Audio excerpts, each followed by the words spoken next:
After digging in his heels and saying his worldwide tariffs are here to stay, President Trump shocking many Wednesday afternoon by putting out a Truth Social post announcing he's putting a 90-day pause on reciprocal tariffs on trading partners, except for China. No other president would have done what I did, and it had to be done. And we've just been overwhelmed by the response from mostly our allies who want to come and negotiate in good faith. For China, President Trump now putting a 125% import tax on Chinese goods coming into the U.S. after China raised tariffs on American goods to 84% starting April 10th. As I said a week ago today, don't retaliate, hold your ground, let's see what happens. And China, they kept escalating and escalating. The pause on reciprocal tariffs on other trading partners may, for now, ease fears of congressional Republicans worried about political survival,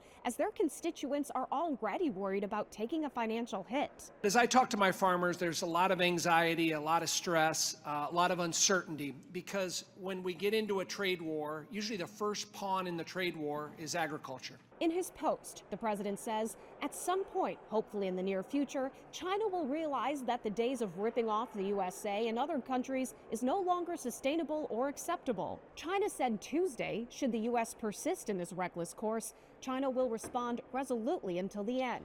What I'm certain of is that what China is doing will affect their economy much more than it will ours. Treasury Secretary Scott Bessent says he thinks this will ultimately be resolved between President Trump and Chinese President Xi Jinping. China wants to make a deal. They just don't know how quite to go about it. You know, it's one of those things they don't know how quite.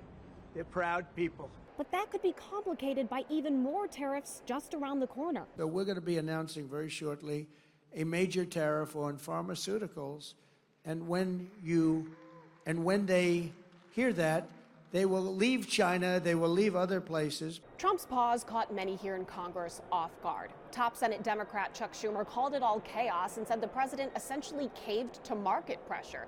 And one Republican source also told me he thinks the president got nervous by all the stock market losses. But Congresswoman Lisa McClain, she's the number 4 House Republican, she told me this is essentially the art of the deal, that the president will always make his expectations clear, but he will never reveal what he won't do. On Capitol Hill, I'm Atrell Nashar.